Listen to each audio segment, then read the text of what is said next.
And guess what? This is all found on Mary Kate in Touch. Believe it or not. Okay, so take one of these, and if you want to write notes on it, you can. I would probably put this, and I'm going to give you guys one more handout that I would maybe put into a clear sheet protector. And then this could stay inside your starter kit, inside your kit to go with you to your facial appointment, okay?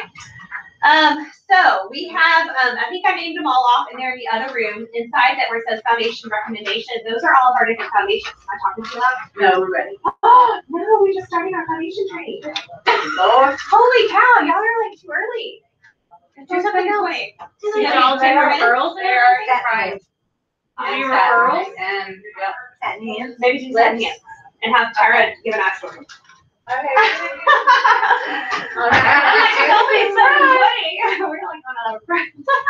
Okay, so let's talk about Luminous Foundation. There's the Luminous and the Matte Foundation. Y'all, those are our two fuller foundations.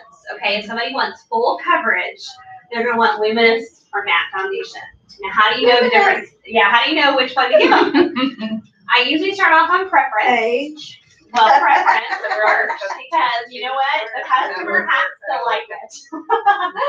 You got to give them what they want. But yes, age does play a lot in it.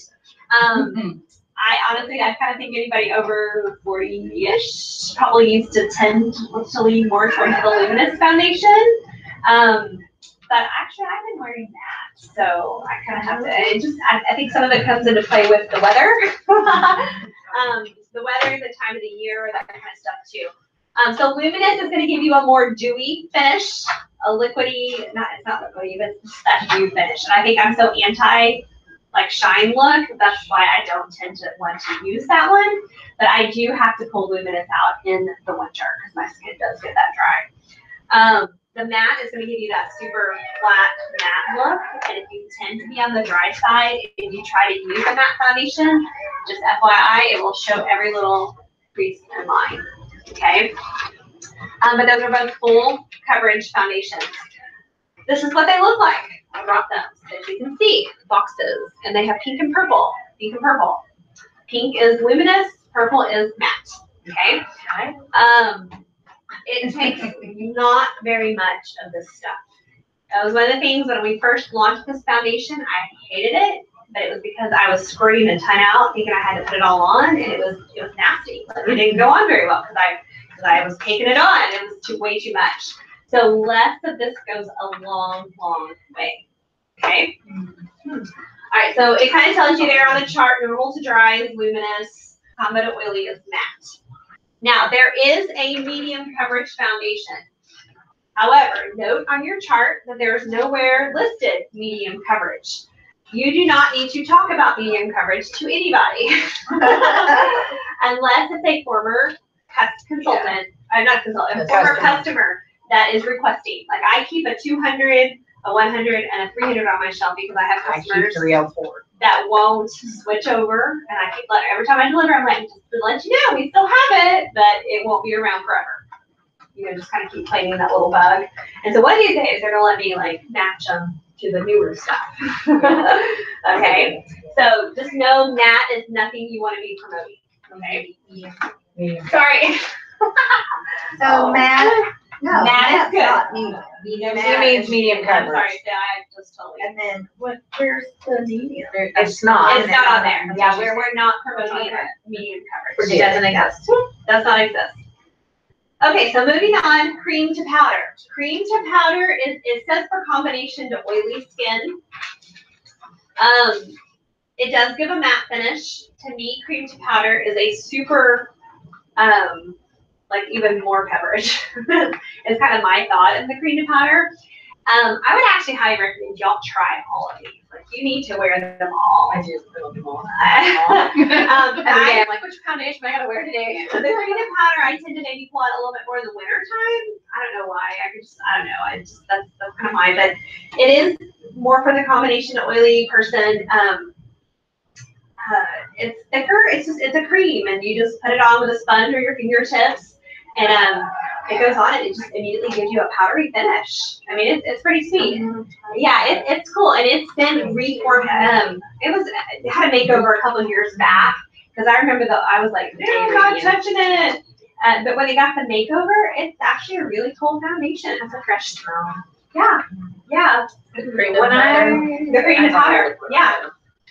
When I use it, I like to carry it in my purse in a compact because it's like to me, I feel the same as like, it's like I put on a liquid and then a powder, Yeah. but all in like one easy swoop. Right. My little stuff. Right.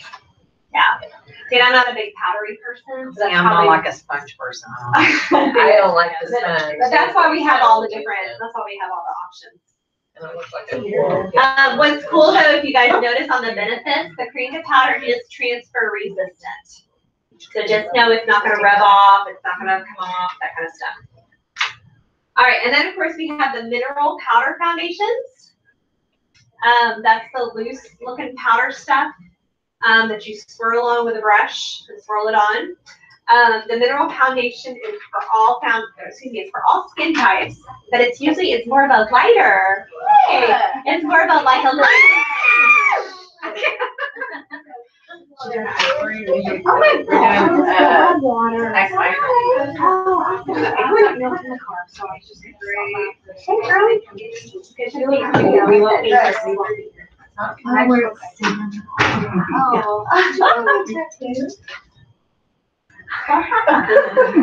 Oh my gosh. Okay, we got girls. Welcome to Stay for a While, or we're just talking about foundations right now. That's okay. We really weren't ready this evening. Okay. So we'll probably just get back to the house. Okay. Some milk. Do you want Some milk in the car? Yeah, I had to get milk for the kids because they're allergic to dairy. So they have to. Do you want to walk out with everybody, or? Sure. Okay, here. I'm gonna put my initials. So not next week, but the week after? Yes. Yes. I think your eyes are different, right? Yes. Okay. Let's make up. But it's the eyeshadow slider.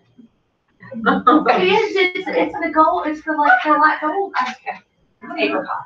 It's pretty. What happened? Twist. I like Cream that. powder. No, it's actually, Or, no, there's no eyeliner. there's no There's no eyeliner. eyeliner. That's what I did. Wow. Wow, girl, you're good. She told me stuff all the time. Holy cow. There's There's only one other person that made a comment to me. They're like, you're doing something different. Yo, your eyelashes look twice as long. I know.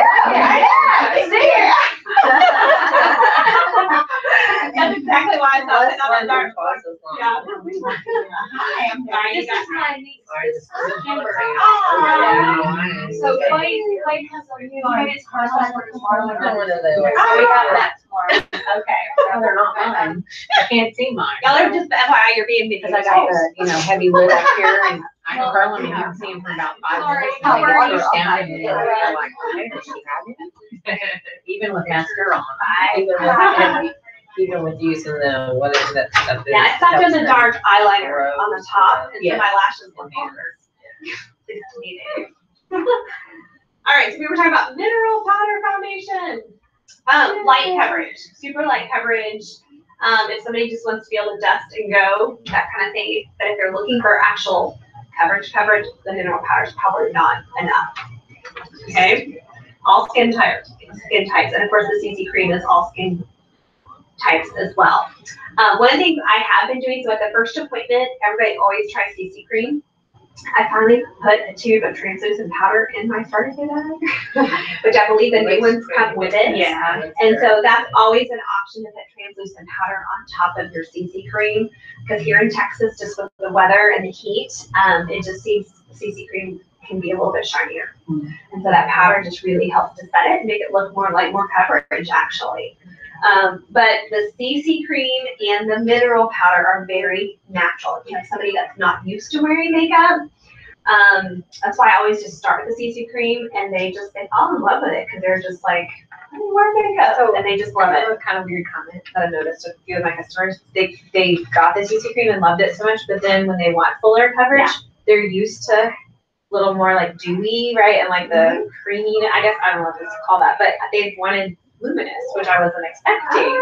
But that's what they're used to. So then when they went to like a liquid foundation that was matte, they were like not as happy with it. And so when I told them it was luminous and they tried luminous, they liked it better. Yeah. I was like, great. Thanks for reminding me, because it doesn't really matter for oil or whatever they want. That's what they're gonna use. Right. I mean, it's Honestly, just with really foundations, guys, you really need to listen to the customer on what they like in a foundation. So I usually take that into consideration first, like what is it they're looking for, they're used to, they like, they want. And then I'll take into consideration what type of skin they have and how old they are. See the light bulb this one, my mother's 84, and she says she's oily. No, she doesn't like luminous. I changed her to matte, she's happy. So you gotta listen to them. Now, I have been known to, I just put the liquid on the back of my hand.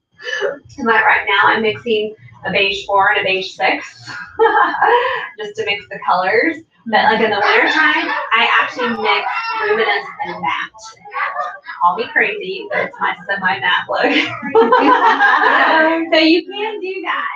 And so I just, because the luminous to me is too shiny, but the matte dries me out, and so I do a dot of each, mix it together, and I love it. And like right now, the ivory 4 looks like a pale ghost on me, but the 6 is, or the beige 6 is just like not quite that dark. And so when I mix it together, I feel like it's perfect, unless y'all need to tell me otherwise. No. So just know you can do that. I always tell people you can go up and down 2 to 3 shades from summer to winter. Our foundations have a 3-year life shelf. There's no SPF in them, as long as they keep them inside and don't expose them to hot temperatures, like we did in the car right now, or super cold. They will last up to 3 years. And so it takes me, because I mix and do crazy stuff, it takes me a good 2 seasons almost to use up a whole tube. Yes, and I do the powder to tweak it. A little And darker yeah, powder, a little lighter powder. Right, you can, if you have a lighter Don't have to foundation, you can change go as darker many powder. foundations. Yes, Right. you can do that too. Yep. Okay, so the last thing I'm gonna give you guys, and then we'll head in there into the other room to match. This is the cool part. And some of you probably already have this. I only bring off 8 of these, so if you already have this chart, don't take one, because I'm short. I have 3. I have that on my. Okay. So on the back of it, there's 3 there. On the back, that's the main thing. So when you're getting ready to match somebody, well, first of all, this chart has everything. In fact, let me do this. This chart has everything. I don't know if those are backwards. Can y'all see them? And this chart is actually on In Touch. But if you notice across the top here, y'all, this is medium coverage mineral powder, concealer, pressed powder, cream to powder, CC. It's everything. I love how they even put transition. This is your Right. Everything. Yeah, this is your saving grace, okay? It's like, this is how you convert everything, okay? So this is the deal. If you match somebody to CC cream, the likelihood of you using this conversion chart, I mean, you can still do it because you see the groups over to the right. You're going to narrow down your choices, but when you match somebody to luminous or matte wear foundation, you can match them to anything without ever having to get back in front of them. Okay, so honestly, if you are matching somebody, this is the best way to go. I know we do CC cream because it's the easiest, but at that second appointment, if you can match them to that, then you'll never have to worry about asking them. You know, I mean, you'll want to get back in front of them, but you wouldn't need to. So on the back side, on this smaller little chart, okay, so your question that you ask me when we go out here to the other room, I'm going to ask them all. When you get out in the sun, do you burn? Do you burn then tan, or do you tan? So it's the same old question. So if they burn, what undertone are they? They're Red. pink or red. They're pink. Okay, see the column that says pink? All right, if they burn, then tan, what undertone? Yellow. Yellow. And then if they just tan, they are olive. I don't know what y'all would, well, I've already told y'all what color I wear. I'm actually more of a yellow because I burn and then I tan. If you were trying to, I kind of got reddish in me, so I could be really confusing if you just tried to like look at me and ballpark me. And if you flip it over to the, well, no, on that same chart, beige 4 and beige 6. Oh, I am both in the olive. But when I go into my winter shade, it's a beige 1 and a yellow. And I'm beige 4. Yeah. I'm an Same Irish way. 7 because I get all 3 mixed in me because I'm Irish, German, and Italian. I literally have all 3 in me. Yeah. Okay, so when somebody burns, they're going to be a pink undertone. If they burn, then tan.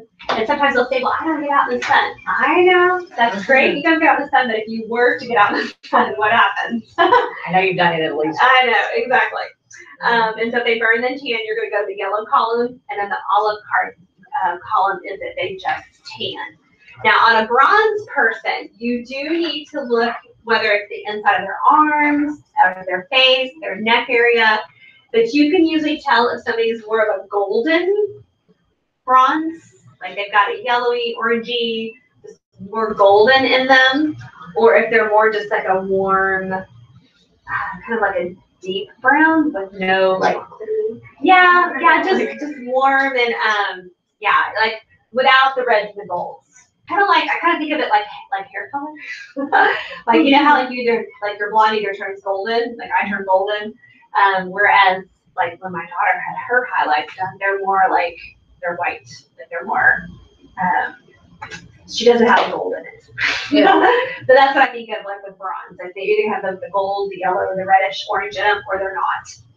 And if they're not, you go to the warm brown, or if they do, then you stick with the golden orange. Now, some of them, if you notice the bronze 2 and 4, can be underneath, can be underneath. Did y'all see that underneath the pink column?